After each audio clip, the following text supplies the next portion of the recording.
the situation that we're walking into? Right now, I mean, would you say you have a bad? Which is a person that was abducted. That was originally a missing person.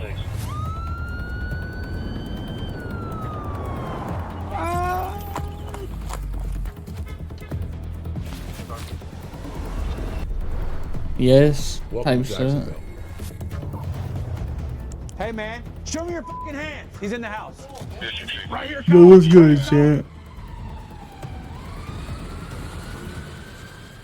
Night Patrol. This graveyard shift is notorious among police officers for being the time when wild things occur. You could be having a quiet night on the job when all of a sudden you get a call into someone's worst nightmare. Kidnappings, robberies, home What's invasions, good, King? domestic Nah, violence. shit, In just this chilling, episode, bro. each one of those scenarios I just mentioned happens. Today's episode takes place in Jacksonville, Florida, which has long been known as one of Florida's most dangerous cities. But as of recently, something remarkable is happening in Jacksonville. Under Sheriff T.K. Waters' leadership, crime stats are dropping rapidly. In fact, homicides are down about 50% year over year. And in this episode, you will meet the boots on the ground characters behind these crime fighting efforts. Over the course of 2 nights with Jacksonville Police, we venture into the darkness on night patrol with the police and also with a K9 unit. This episode is part 2 of a 3-part series we shot with Jacksonville Sheriff's Office.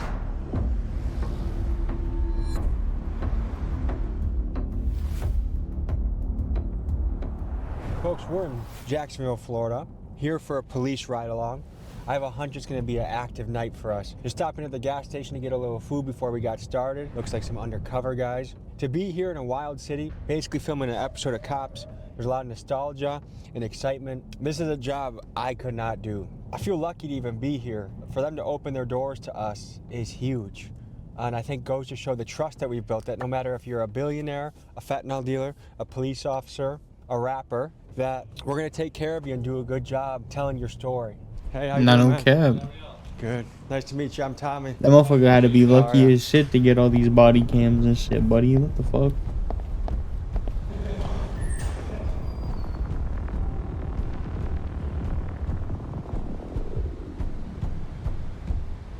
Ladies and gentlemen, how you doing? We have a crew, Tommy G Productions. They're coming to showcase the good work that you do day in and day out. They want to see patrol, narcotics, task force, how this great agency works here in our community. Yeah, thank you guys for having us. We've done this with East Chicago PD. We've done it with Drug Task Force out in Memphis. And we just want to be there to be a fly on the wall to showcase your profession. And we're very coachable. So whatever we need to do, move here, do that, tell us.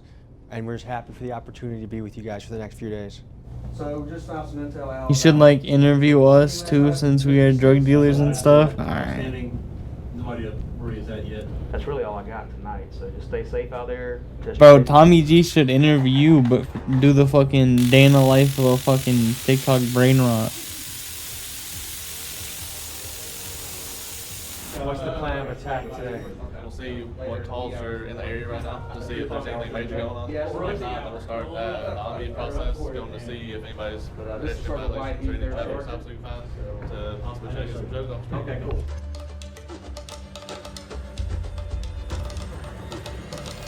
So give the people the lay of the land. What are the Daily situations they're life of walking a into? ginger. Possible Alright. murder in progress, which is a person that was abducted.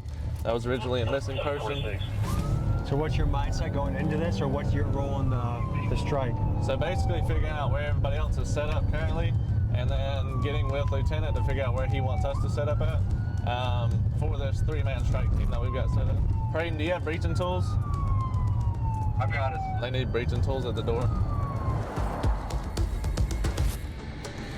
It's not like you guys are gonna breach the door or anything? I'm not sure what they have there. They're asking for a 3-man team right now to go to the front of the house, and they're looking for breaching tools. If there's somebody that's being held hostage, we'll make entry.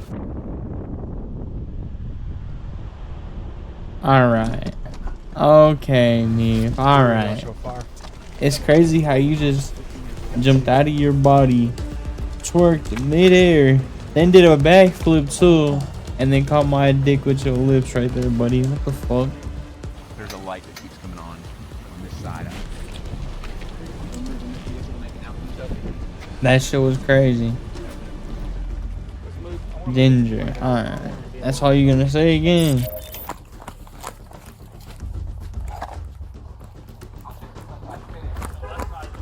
It looks quick opening here too.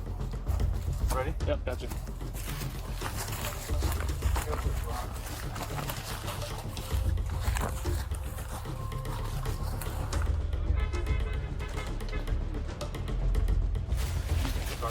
Yep. Stay to the side of the car.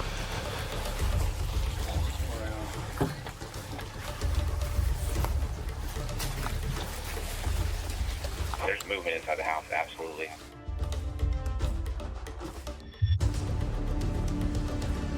Pistols down. Look, it's them raiding Meve's house right here. Look.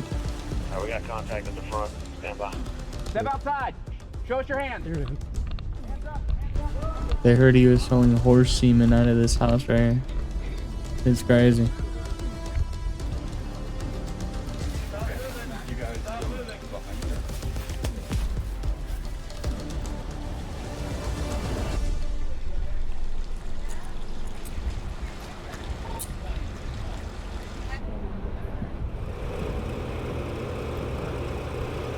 Like I said, we'll explain everything in a minute, okay?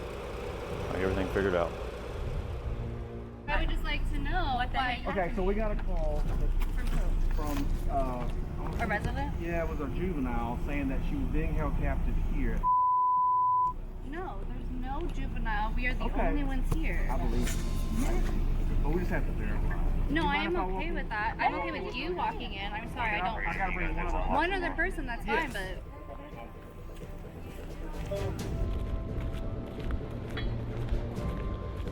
So sorry for the scare. Thank you for understanding. Okay, good. Well, I appreciate your compliance. Very important. We appreciate that. Okay. Yes, sir. You need anything from us? You need badge numbers, names, anything?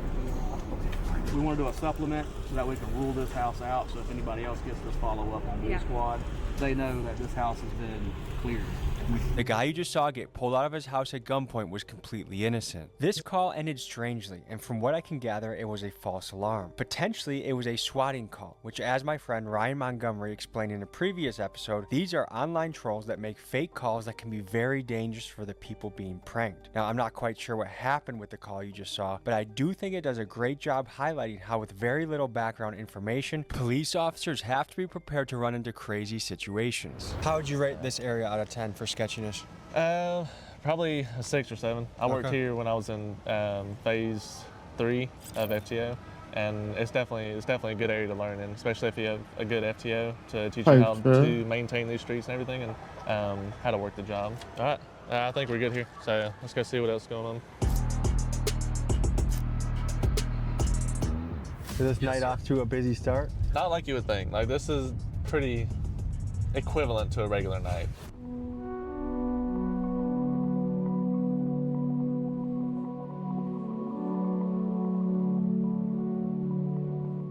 So we're here about to have a meeting with the sheriff, TK Waters.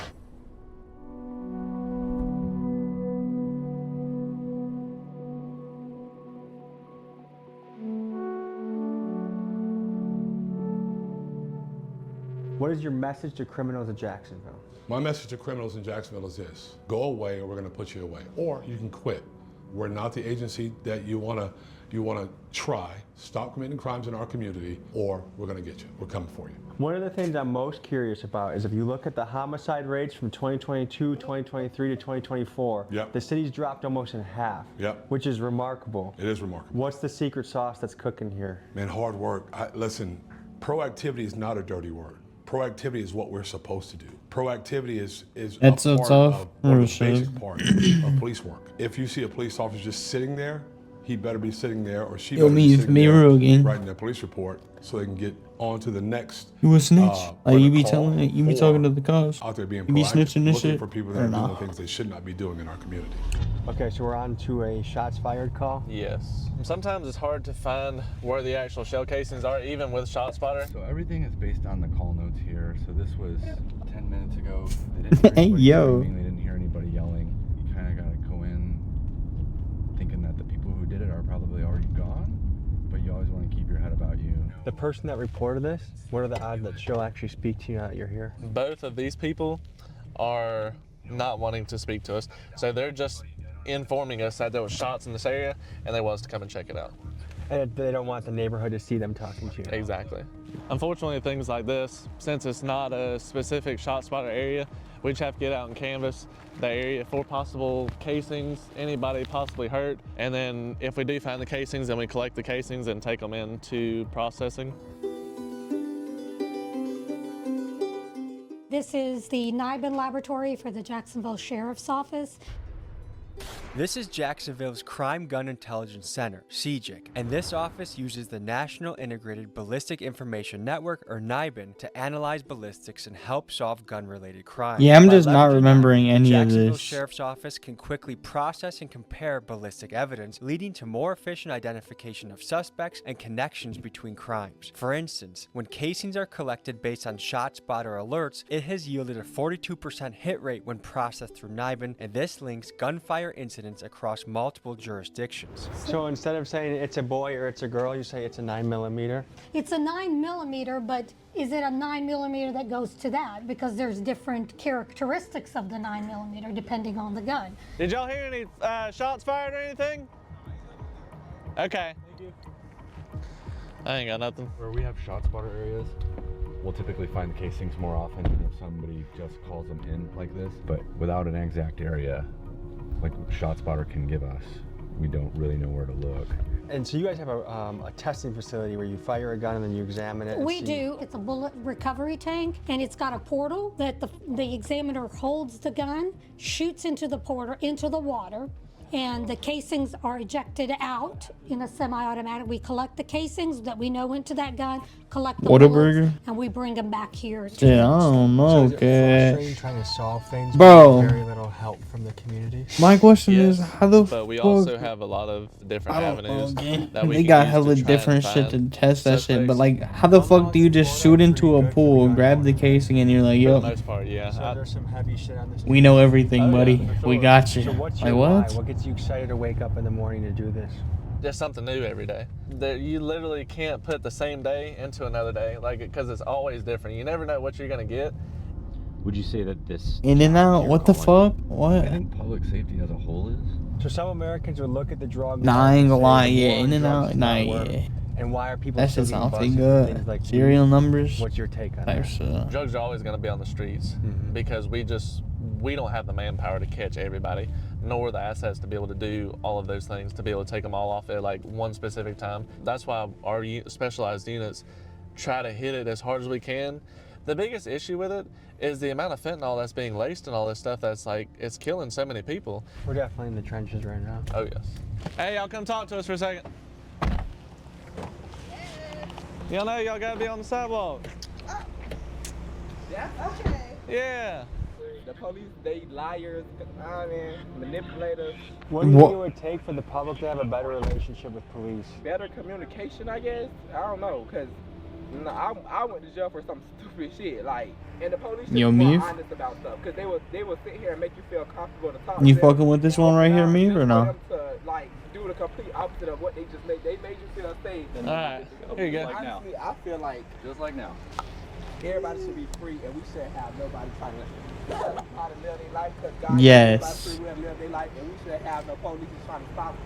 All right. They don't really be helping. They be killing and stuff more than they be helping. That's all I'm saying. But So you fucking with that one till it backs out ratty, or The what? lights on your bike. I'm leaving right here. No, you don't need to leave it. You can walk with it. You're fine. Stay off the road. Nah, it's good, bro. It's good, bro. Never mind. Fuck I'm an it. adult riding a bike. Why do I have to? Why am I getting stopped by the police? But you're still breaking the law based off Florida state statute per you being in the road when there's a sidewalk provided. So that gives us right to be able to stop you and inform you about your violation and possibly give you a ticket on it. You don't have to give a ticket. It kind of just depends. So what type of issues do you see facing this particular neighborhood the most? Domestic violence and then burglaries to conveyances. There you see there's cars everywhere.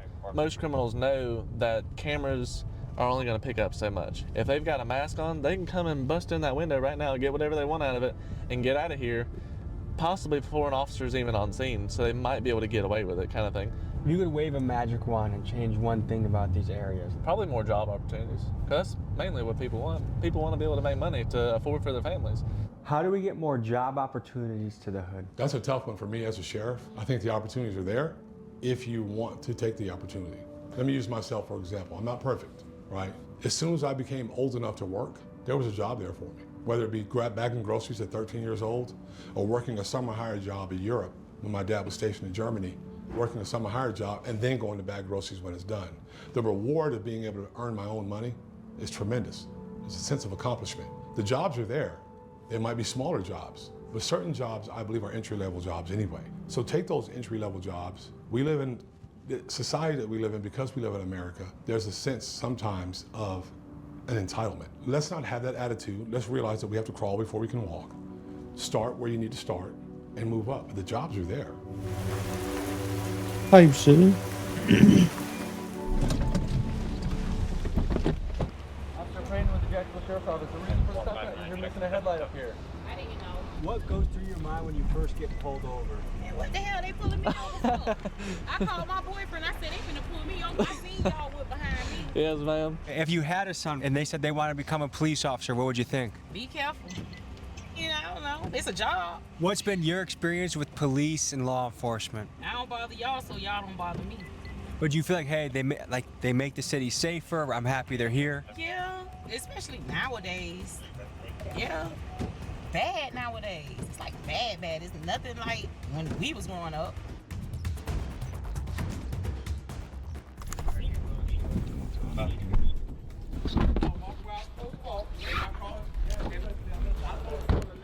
This is why my license is suspended.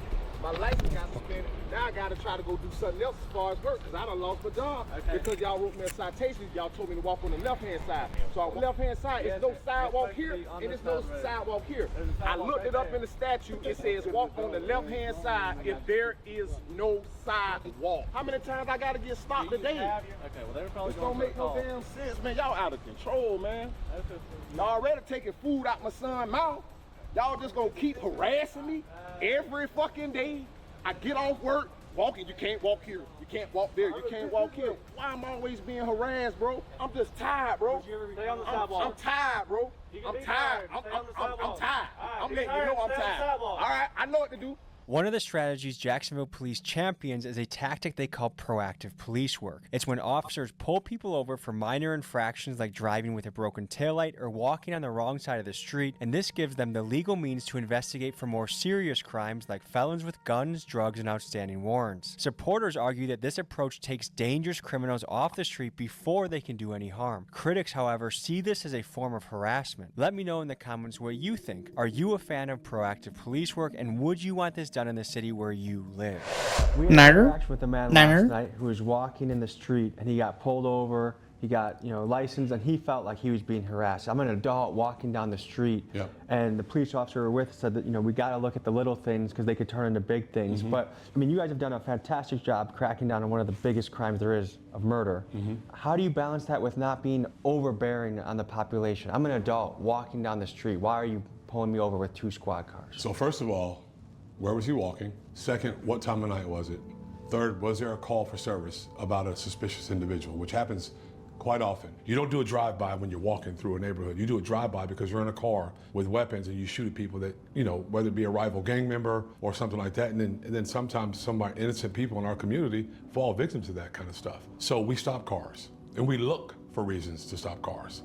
It's part of the process. It's part of what we're supposed to do. You can watch video after video of people saying, oh, you're violating my rights, you're violating my rights. But if you call me because someone's in your neighborhood that you don't recognize, or they look strange, I have a responsibility to answer that call and find out what's going on. In Milwaukee, the statistics came out, that's where I'm from, that police contact to civilians was down like 40 or 50%. They were less likely to do a traffic stop, less likely to pull someone over. We inherited things from that era of, anti-police sentiment was at an all-time high. How did you guys combat that or work around it? You have to stay steadfast through the good and the bad. Every interaction with the police, for the most part, is negative, whether it be a traffic stop. It's not negative in the sense where the officer's unprofessional. No one likes getting stopped for a traffic violation. We just have to drive through that and push through that, one, with professionalism, making sure the public knows that we're doing this because we care about what's going on in our community. We want to make sure that our community members are safe. I know police are super important, and I know you guys do have a very dangerous job, and you guys take care of things that most people don't have the balls to take care of. But yet, he was an adult walking on the street. I've done that tons of times, and I've never gotten pulled over. Yeah. What would you say to that? That doesn't change the fact that he's still violating a Florida state statute. So you don't walk on your street in your neighborhood? Sure don't. Because we talk to a lot of guys in neighborhoods like this, and I think how they feel is they feel like it's one big system that's kind of against them. Yeah, unfortunately, it's not against anybody. We're just enforcing the law to mitigate other issues like the dude that got run over right here, just like that guy right there. No, that stop sign right there with the hand that says don't cross, and he's in the middle of the crossing right there. Dude died right there, right in the middle of this road right here because of him and his violation. That is the exact reason why we do this stuff, is to mitigate these issues. And then he wants to come at me like I'm the bad guy when I'm just trying to enforce a law to keep him from getting hurt. Did you have to respond to that scene? I sure did. Dude was dead right here. I don't judge people. It's not my job to judge their character or them as a person. I'm just out here to enforce the laws. It's either 566, Signal 13, Acorn, and Church Street. Hey, man.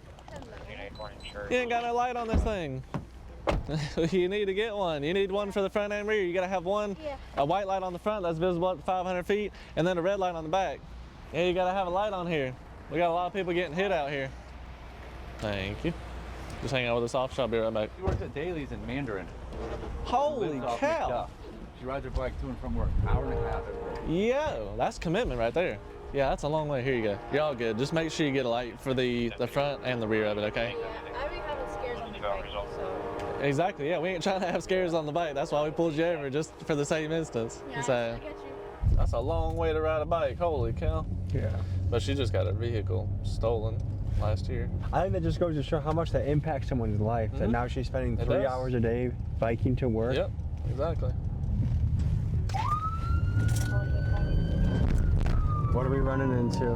So we got a 21 burglary to a residence just occurred. Complainant residence suspect is complainant's son, so possibly could be civil because they're family members, but we still don't know that yet. Son came in through the window. It could be civil because the son could have a key, but she's saying it's a burglary, so we have to treat it as such for a burglary. Her own son? Yeah.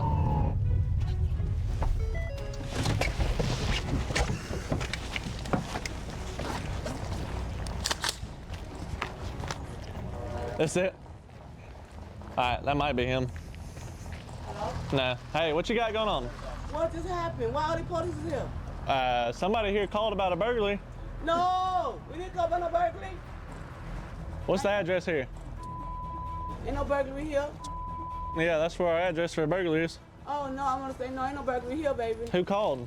I did, but I was coming for it. He gone, my son, but he gone. I called. I just Oh, called. so it was a burglary, but he's gone. Yeah, no, yeah. You can say, well, he gone. So he's not here? No, he left. She called the cops, but then acted completely surprised that you guys showed up. Yeah. What is that about? I don't know.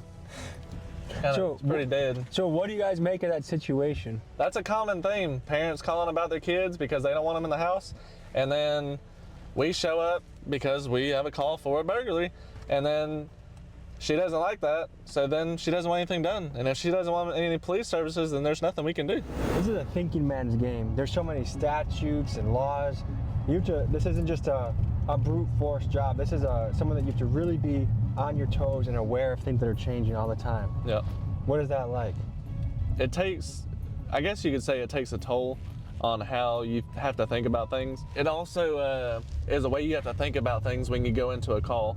So sometimes when you go into a call, you have to like think about all these statutes that you have to follow per Florida, or all these policies that you have to follow per JSO. You have much bigger cojones than I do. Thank you for taking us out tonight. And stay safe out there, Will okay? do, thank you. That concluded an action-packed first night with the Jacksonville Police, and we were told the next day would be spent with a legendary officer on the K-9 team. Let's meet the guy. Sarge, tell the people who you are and what you do. My name is Sergeant Blogger. I'm one of the 3 canine sergeants. Nah, he got a at our ninja. JSO canine unit. Oh my god, What a kind of stuff have you seen ninja. in your day? Have you been shot at? Ninja turtle skin on, bro. Oh yes. Ninja is crazy, when I was yeah. a canine handler, yes. I mean, all that stuff. So the canine unit only deploy on typically violent felony suspect. So usually Ow, when a canine fuck. unit is being asked to respond to a call to assist, they're going with the air unit as well, and it's usually someone who's done something very violent and then ran from the area. And how have you seen Jacksonville change over time, keeping in mind the homicide rate was almost double 2 years ago and has gone way down? Yeah, so our sheriff, TK Waters, has done a phenomenal job. He's definitely increased the proactive policing initiatives, putting those officers in areas that are extremely more violent than others. What's the secret sauce that's cooking here? Man, hard work. Listen, and I think everybody knows this. 2017, 18, 19, 20, weird times in the United States of America, where you vilified, and you get to a point where around the country where, all right, I want to do this, I love my community, but if I do this and then something rough happens, they're gonna persecute me and drag me on the news, drag me on YouTube, Facebook. At some point, officers began to take a step back. We didn't really notice it that much here. But if you have a person that feels like they're gonna be persecuted for doing a job that not many people want to do, and what it takes to be able to get here, you have a tendency to want to slow down. Well, what we've done here is proactivity is not a dirty word. Proactivity is what we're supposed to do. Proactivity is a part of one of the basic parts of police work. So what are we walking into right now? This is just a parking garage we were using for training. This is a 4-day tracking class put on by a really good trainer. And he's just teaching his theory and methods of how to implement getting these dogs to track and keep their nose on the ground on hard surfaces, which is the most difficult for dogs to do. And what are these fellas about to do right now? Run a track, so we'll get to see the dog work a human odor in a direction and complete it all the way to the end, and that's what we're working on. This is hard surface tracking, so obviously not grass. This is the most difficult tracking that you can do because there's not grass and dirt and moisture up here to hold that human odor. So we're working on paying the dog right from the start. You see he's locked onto his little bit of kibble, but blended in with that kibble is where he has laid a track all the way around this. Take a step, nice. Move, slide line, very nice. He's working like there's stairways there. The track goes past the stairs, the dog goes in the stairs, but then makes that turn and follows it down to the end. So now he's following odor exactly like we want to do, and that was his marker. How bad can a dog bite somebody up? Permanent bodily disfigurement. Damn. Like helicopter flight to the hospital. We got Our a call? training program. Hey, brother. Oh, have a good one. Good meeting you. We just got a call. Yeah. What's happening? Something about fleeing a loot warrant. We'll check the computer when we get in the car. So what'd you say this is a dangerous job? Canine is probably the most dangerous job in law enforcement, in my opinion. It forces you to take exposure. So, our SWAT guys deal with like the worst of the worst. Those guys are highly trained, right? But then they have a lot of armored vehicles, and most of what they deal with are high-risk search warrants and barricaded suspects. When you have these violent criminals who do the things that they do and they run off in the woods, you have no idea where they're hiding. So you're having to take, your safety and put it in your dog's hand and your dog's nose, really. And is this a lights on speed in there or just cruise there? I don't do that a lot, man. You got people on their cell phones driving, dude, right? They're not paying attention, and all of a sudden they hear sirens and see lights and they freak out even more. Like what we saw in the last few years, now people are comfortable calling shit out. Like when they see a convenience store robbery, like the comments online are just dragging that person, like what a piece of shit, blah, blah, blah. Like, and I think young men they want their cities to feel safe again. They know they can do something about it. Yeah. Yeah, no, that part's true. I can definitely see that. Because it does feel like we went through like a lawless era. Oh my gosh, man. Oh, someone steals their car? Well, they're not out next day, so they don't even care. Oh yeah, it was like the George Floyd thing, and then you had COVID right behind it. How did the George Floyd incident change policing in America? I think it helped turn a lot of the general public against or feel like that it's a lot more corrupt than it really is. I think that was a difficult situation. That's still not indicative of the police departments across America. We handle about 800,000 calls per year for service. Thanks, Sam. Stop our cars, we go inside stores. We have public police contact, right? Not even logged out on, just contact, where we talk to one another and see each other. Out of that, Did we have, what, 7 officer-involved shootings last year? Damn. Out of millions of contacts, millions. And so you put that in perspective and you tell that story, it helps clear it up a lot.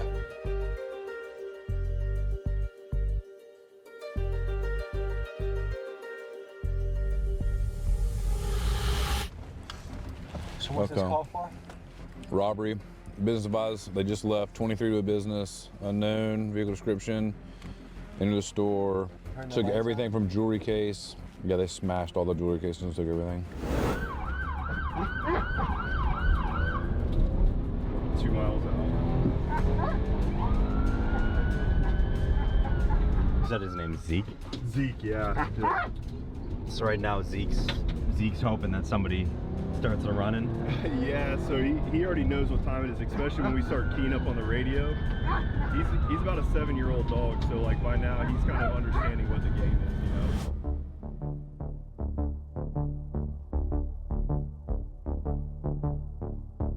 know. We're here at the scene of a robbery of a jewelry store. It's a smash and grab, but they did leave blood on the scene.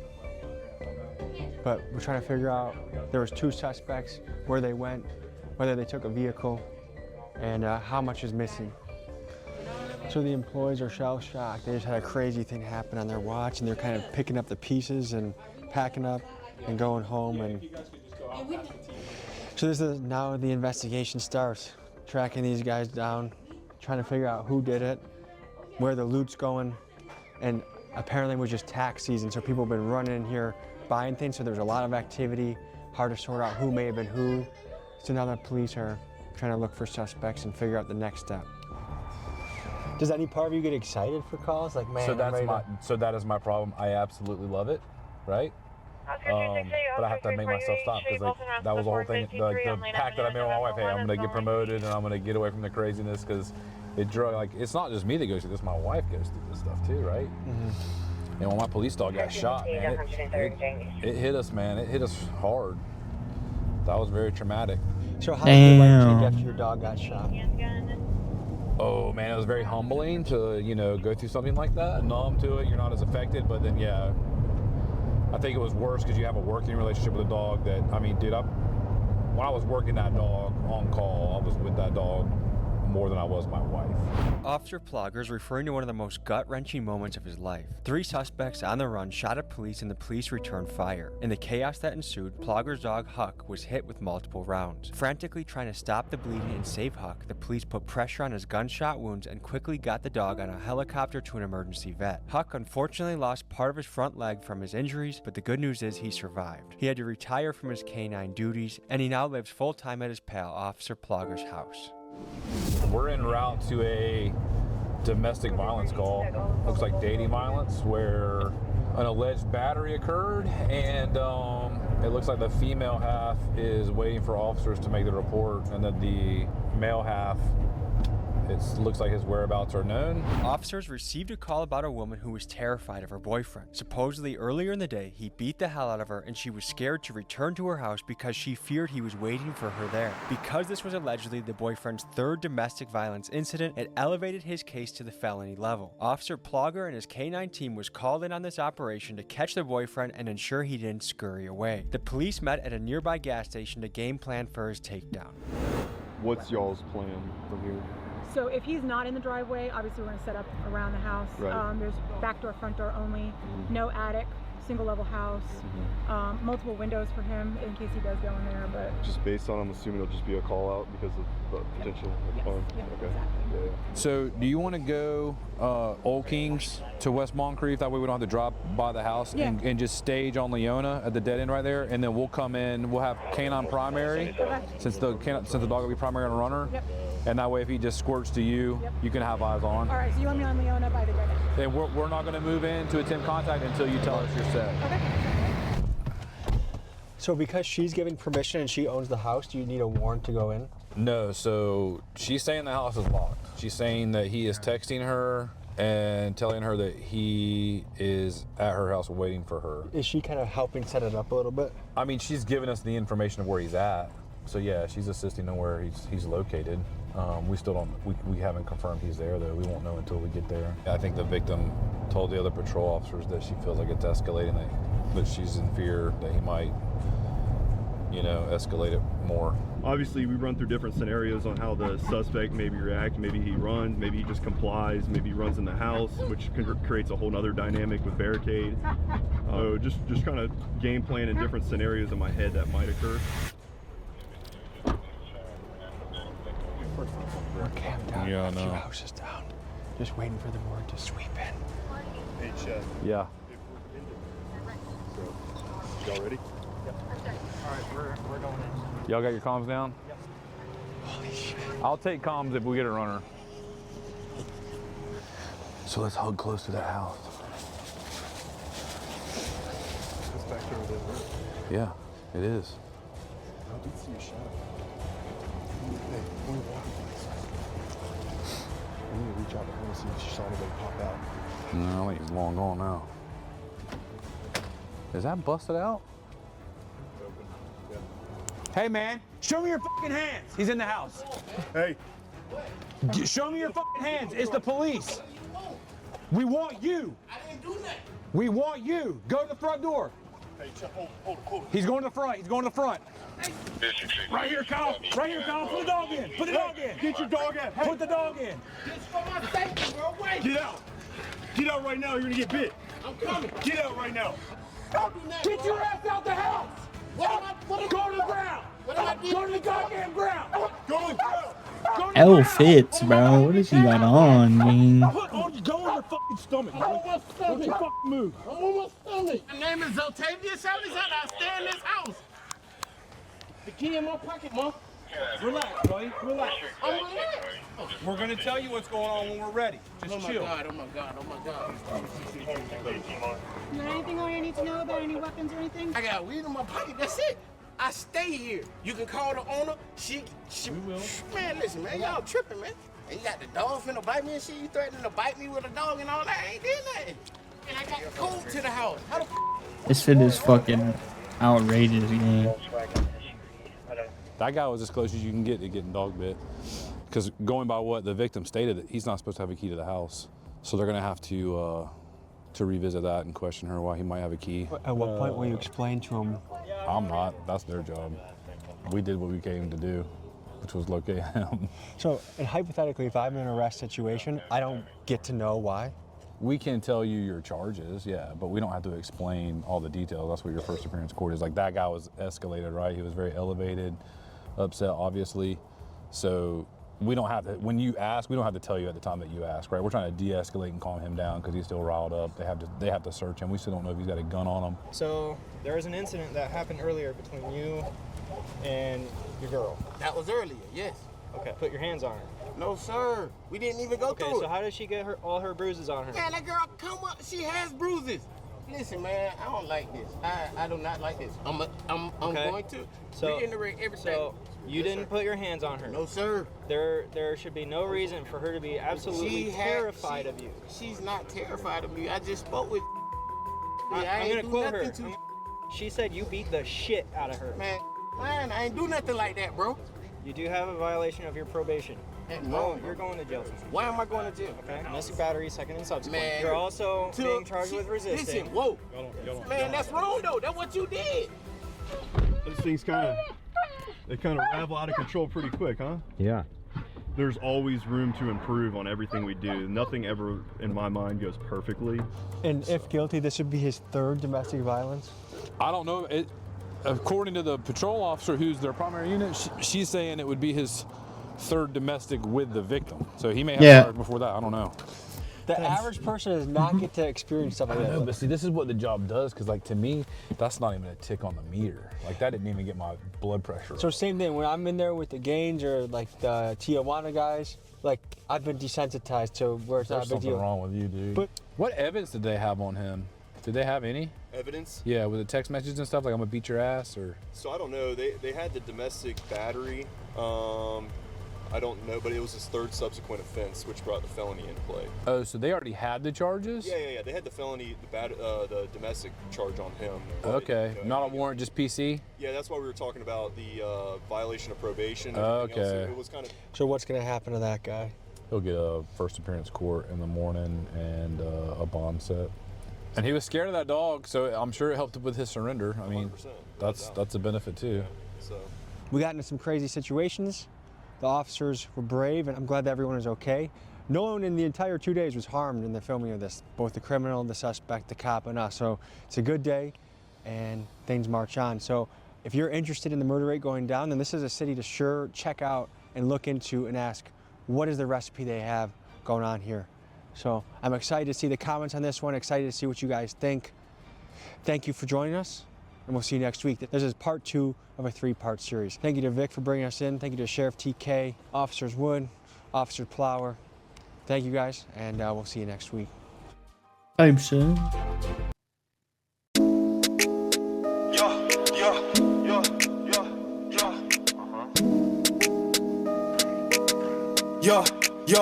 Yo. I have a bad day, I just had a bad start. Shorty got a nice face, I know she got a bad heart. I was watching Ice Age, now I'm smoking mad cards. Driving with no license, watch me flipping this damn car. Yo, I just need a kickstart. This spliff kick car.